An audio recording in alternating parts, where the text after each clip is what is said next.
Good morning everyone. Myself Meena Misala. I am currently pursuing BTech second year AID branch. Today my topic is Lagrange's method. We can use single variable and multivariable by using minimum or maximum. For example, find the minimum value x square plus y square plus z square subject to x y z equals to a cube. ఇలా ఒక some ఇస్తే దీన్ని మనం ఇప్పుడు solve చేస్తాం. Like f of x ఈ x square plus y square plus z square ని f of x గా తీసుకుంటాం. Subject to x y z equals to a cube ఉంది కదా, దీన్ని పై తో డినోట్ చేసి pi into x equals to x y z minus a cube.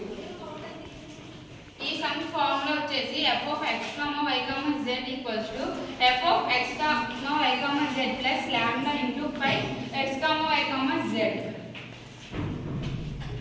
ఈ formula ప్రకారం ఈ రెండింటిని రాసుకుంటాం. f of x, y, z అంటే f of x అంటే దీన్ని x square plus y square plus z square తీసుకున్నాం. x square plus y square plus z square plus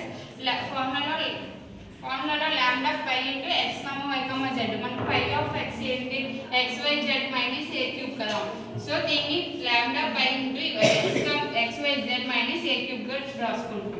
now differentiation with x y z. ఇప్పుడు x y z కి మనం differentiation చేయాలన్నమాట. Differentiation of x అని చేస్తే ఇక్కడ చూడండి x square plus y square plus z square అని ఉంది కదా, సో డిఫరెన్షియేషన్ చేస్తే ఏమవుతుంది x స్క్వేర్ కి 2x అవుతుంది. సో 2x ప్లస్ మిగతా అన్ని 0 అవుతుంది. ఓన్లీ మనం అక్కడ డిఫరెన్షియేషన్ చేసింది x తోనే, సో మిగతావన్నీ టర్మ్స్ 0 అయిపోతాయి. ప్లస్ xyz లాంబ్డా, ఇక్కడ లాంబ్డా ఉంది కాబట్టి లాంబ్డా xyz. ఇప్పుడు 2x ఈక్వల్స్ టు ఈ లాంబ్డా xyz అనేది అవతలకి వెళ్తే మైనస్ అవుతుంది, మైనస్ xyz మైనస్ లాంబ్డా మనకు కావాలి కాబట్టి minus lambda equals to 2x. ఈ yz అనేది వస్తే 2x బై yz అవుతుంది. దీన్ని ఈక్వేషన్ 1 గా రాసుకుంటాం. తర్వాత డిఫరెన్షియేషన్ ఇప్పుడు x చేసాం కదా, సో ఇప్పుడు y చేస్తాం. ఇక్కడ y ఉంది, y స్క్వేర్ ఉంది, సో y స్క్వేర్ ఎంత అవుతుంది 2y. ఇప్పుడు 2y డిఫరెన్షియేషన్ చేస్తే మిగతావన్నీ టర్మ్స్ 0 అయిపోతాయి కదా, సో డైరెక్ట్ గా 2y equals to minus lambda x z వేసుకున్నాం. ఇప్పుడు మనకు కావాల్సిన వాల్యూ ఏంటి మైనస్ లాంబ్డా కాబట్టి minus lambda equals to 2y by ఈ xz అవతలకి వెళ్తే బై అవుతుంది. సో ఎవరైతే ఇంటూలో ఉన్నవి దీని అవతలకి వెళ్తే డివైడ్ అవుతాయి. సో xz దీని ఈక్వేషన్, ఇది ఈక్వేషన్ 1 కదా, సో దీన్ని ఈక్వేషన్ 2 గా రాసుకున్నాం. తర్వాత డిఫరెన్షియేషన్ విత్ z చేసుకున్నాం. x చేసాం, y చేసాం, నెక్స్ట్ z చేసుకున్నాం. z చేస్తుంటే సేమ్ యాజ్ ఇట్ ఈస్, అప్పుడు మిగతా టర్మ్స్ అనేది 0 అయిపోతాయి, z టర్మ్స్ అనేది 2z అవుతుంది. Plus lambda xy equals to 0, 2z equals to minus lambda xy. ఇప్పుడు minus lambda equals to xy అనేది అవతలకి వెళ్ళింది. సో దీని ఈక్వేషన్ 3. మనకు కావాల్సిన లాంబ్డా వాల్యూస్ ఇక్కడ 1, 2 అండ్ 3 లాంబ్డా వాల్యూస్ వచ్చాయి కదా, so minus lambda equals to 2x equal చేసుకుంటాం. ఫస్ట్ ఈ రెండాన్ని ఒకసారి చేస్తాం, తర్వాత ఈ రెండు, తర్వాత ఈ రెండు. So first 2x by yz equals to 2y by xz తీసుకున్నాం. ఈ 2 క్యాన్సిల్ అయిపోతుంది, z ఉంది కాబట్టి క్యాన్సిల్.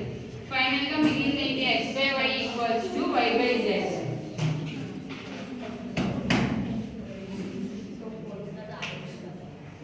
నెక్స్ట్ రిమైనింగ్ ఈ 2 terms 2y by xz equals to 2z by xy.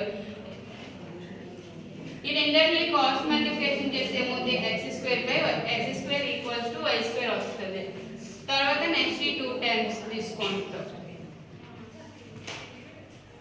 ఈ 2 టర్మ్స్ తీసుకుంటే 2 క్యాన్సిల్ అవుతుంది. ఇక్కడ డినామినేటర్ లో x ఈక్వల్ ఉంది కాబట్టి x ని క్యాన్సిల్ చేస్తాం. రిమైనింగ్ మిగిలిన ఏంటి y by z equals to z by y. ఇది క్రాస్ మల్టిప్లికేషన్ చేస్తే y square equals to z square. Final గా మిగిలింది ఏంటి 2x by yz equals to 2z by xy. 2 cancel చేస్తే ఇక్కడ కామన్ గా ఉన్న టర్మ్స్ y కాబట్టి y క్యాన్సిల్ చేస్తే x by z equals to z by x. After cross multiplication చేస్తాం x square equals to z square.